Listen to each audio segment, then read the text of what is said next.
Yo, welcome to Spring Anime 2021 Week 6 discussion. In this episode, I'm going to just talk about the anime that I watched over the week and my thoughts and opinions on them. But I'll be talking about the whole episode, so if you haven't seen it, then check the description for timestamps. Well, then to start off the week, on Sunday, I started off the day by watching Moriarty The Patriot. And bro, like, holy, that nickel shot was way too, precise, bro. You really telling me they pulled that off? That was crazy, dude. But, I also want to say, William has some lines, bro. This guy's saying, all the devils are here, hell has been deserted. That was hard. But it's also kind of weird how William's little brother is still so polite with him. They've grown up by now to the point where you just talk to family like family. But after that, I watched Megalo Box, and bro, this Megalo Box LSD is hitting, bro. This was a pretty good episode. Seeing the two different ways they deal with illness of a close one. Joe's position must have been hard as everyone looked at him as an idol, and he overcame the impossible before, while Sachi just wanted to be close to the ones he cherished in their last moment, But to end the day off, I finished with Combatants Will Be Dispatched, and this guy really ran into the darkness, bro. Holy, bro. Yeah, if you watch Konosuba, you'll understand who I'm referring to, but the zipper scene was pretty funny as well. And seeing Agent 6 the whole time is just jokes, bro. This guy always has something to say. But with that after credit scene, does that mean that the hero got teleported to Agent 6's evil organization? It'd be pretty jokes if you see that the hero got TP'd back to his world as one of the agents, bro. To start off the next day, Monday, I started the day by watching Fruits Basket, and bro, whoa, Momiji really grew up. Wow, that was pretty random to be honest, but the curses are finally being broken. That's so nice to see, bro. I'm so happy for them. Momoji's speech was pretty nice, as he had one of the more depressing backstories, but he still stands strong, so I rate it. After that though, I watched Higehiro, and bro, the boss is actually an endgame villain, bro. There is no way she's moving like this, and how aware she is, bro, you can tell she's a sweat. You can't trust her at all. But I hope that the guy in the after credit scene isn't used to build up suspense, like that he finds out she lives with the old man and tries to blackmail her or something like that. Next though came Mars Red, because damn, the vampire chicks look neat, but they didn't really feel scary or intimidating. They're snacking on kids and everything, so it wasn't really intimidating. But yeah, I love how all the vampires got scared except our S-ranked vampire. It confirmed that the train was filled with S-ranked vampire units, because earlier on in the series they stated that the lower your rank, the more aware you are of higher ranks. And after that came To Your Eternity, and the orb is learning really fast right now. Damn, was it empathy when he spoke for the bear? I don't really know, maybe he's learning. But the older chick really gets stuff. I rate how bold she is. She gets stuff done whenever she has her mind on something, you know what I mean? But to end off Monday, I finished off the day with Odd Taxi, and bro, that distortion sound they played when you saw the dude in the taxi was way too loud. Holy, that was spooky for real. But yeah, man took a loan out for a date. That was actually the biggest fumble I've ever seen, bro.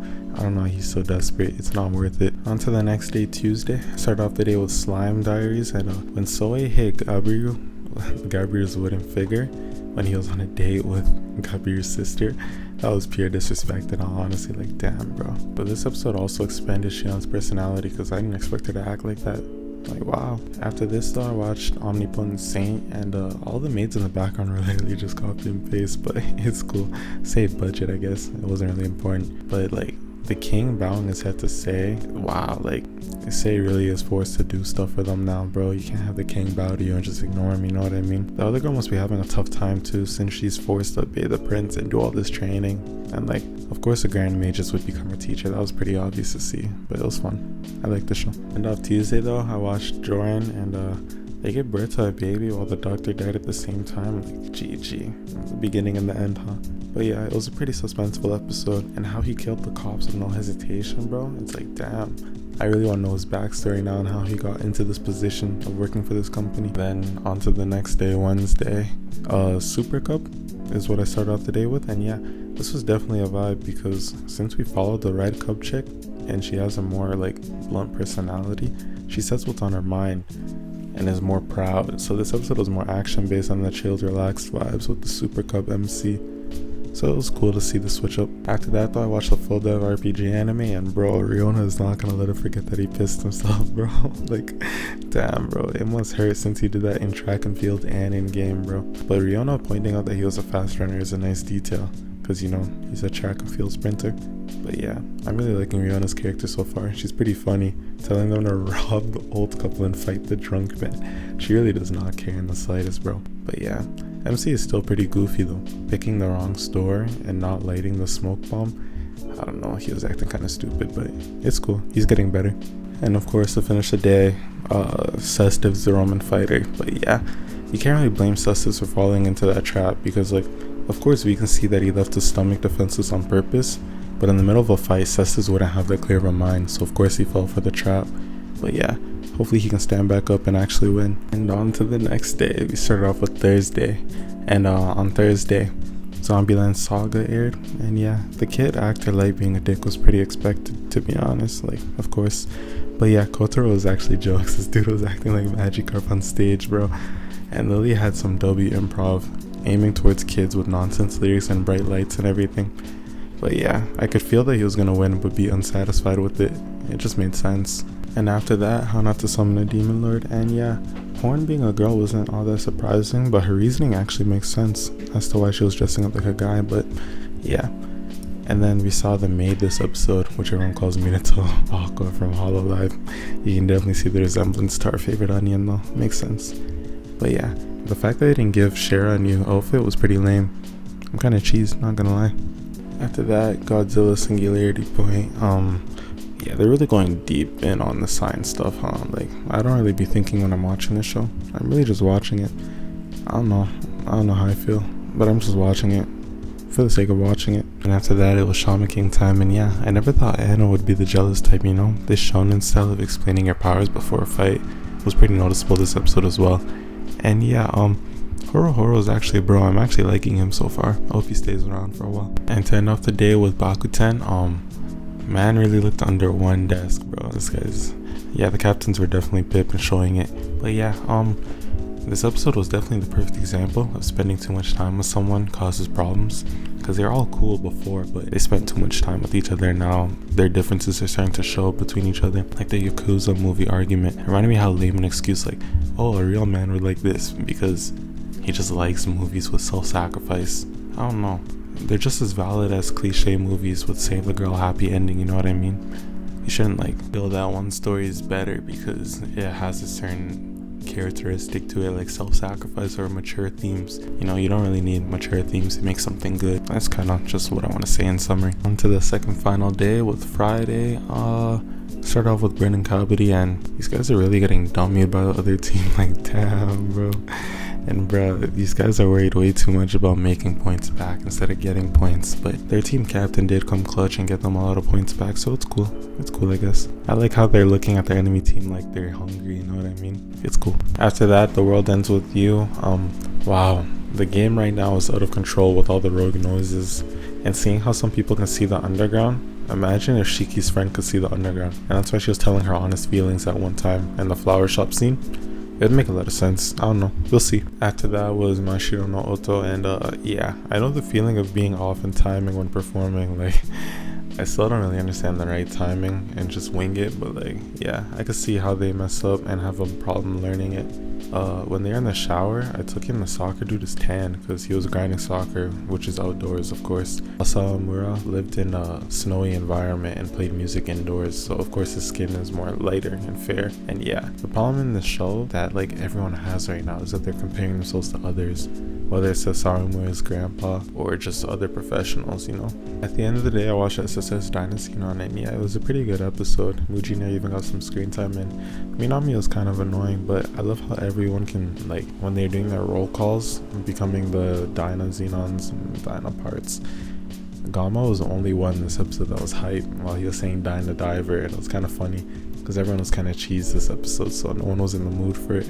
That was a nice point. On to the next day, Saturday. Started off with Tokyo Revengers, and wow, that was a pretty foul episode. Like, what happened to Pa's girlfriend? I didn't expect the show to go this way. Like, I guess it shows that these situations aren't off limit for this show.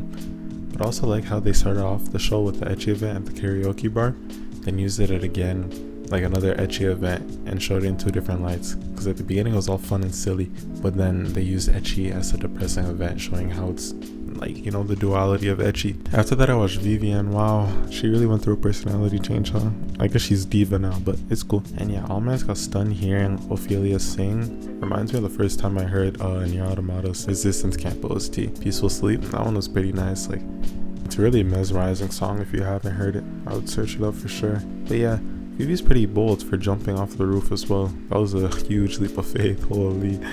And AI suicide is that's a pretty big topic to bring up, huh? Like, what makes AI commit suicide?